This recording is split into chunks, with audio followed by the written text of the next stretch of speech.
The representative from Texas, Ms. Johnson, for 5 minutes. Thank you, Madam Chair. I'm going to respond to Dr. Murphy. You know, the thing is that election integrity is critically important. Democrats don't want people who are not eligible to vote to be able to vote. Period, full stop.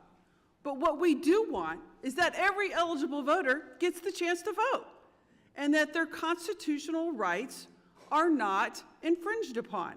And that seems to be a huge distinction.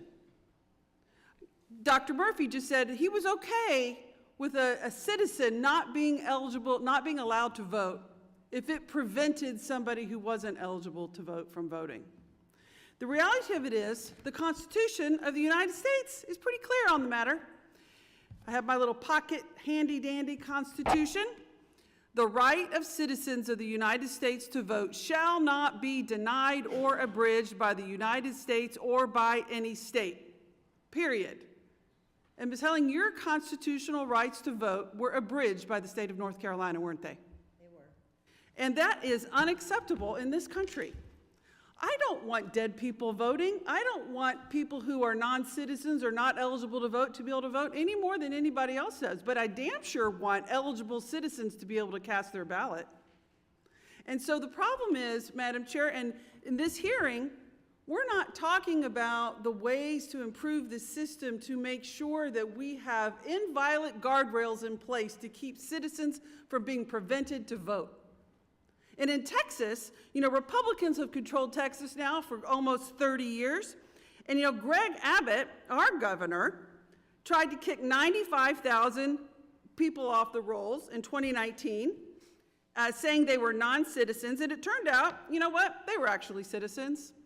They were people who had been naturalized, who had gotten the permission to swear their oath to the Constitution, pay their taxes, were United States citizens, and they tried to deny them the right to vote. It took a lawsuit to reinstate them. That's not acceptable in this country.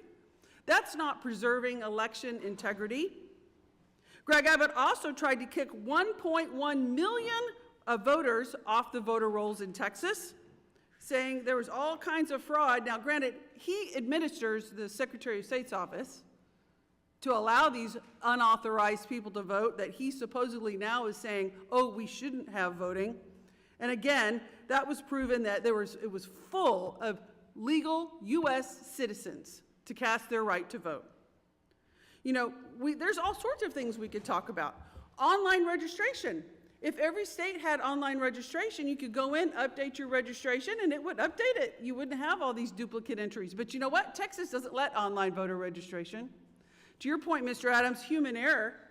They don't allow the computer to work for you. Everything has to be done manually in our state because they make it hard to vote. Texas is the hardest state to vote in.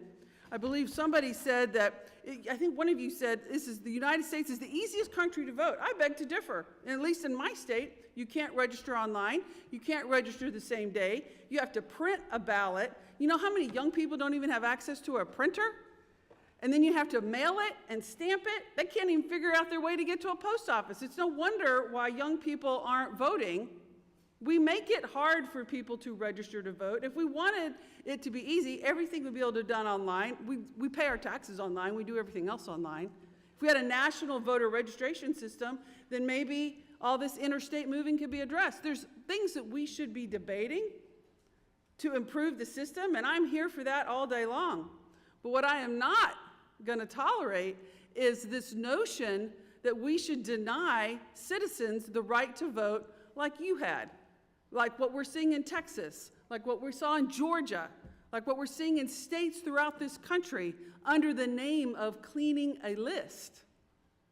Because we're not ensuring the inviolate protection of citizens to cast their right to vote, as the Constitution requires. I wish, you know, the frustration, I am sick and tired of this insinuation that Democrats don't care about election integrity. That is false. But what we do care about is making sure that people aren't disproportionately targeted because of their color of their skin, their naturalized citizenship status, or anything of the matter. Mr. Chairman, I ask unanimous consent to enter into the record an article from the Brennan Center for Justice titled Homeland Security SAVE Program Exacerbates Risks to Voters. Without objection, the gentleman's time has expired. The gentleman from Ohio, Mr. Carey, is recognized for 5 minutes. I want to thank the chairman. I want to thank the ranking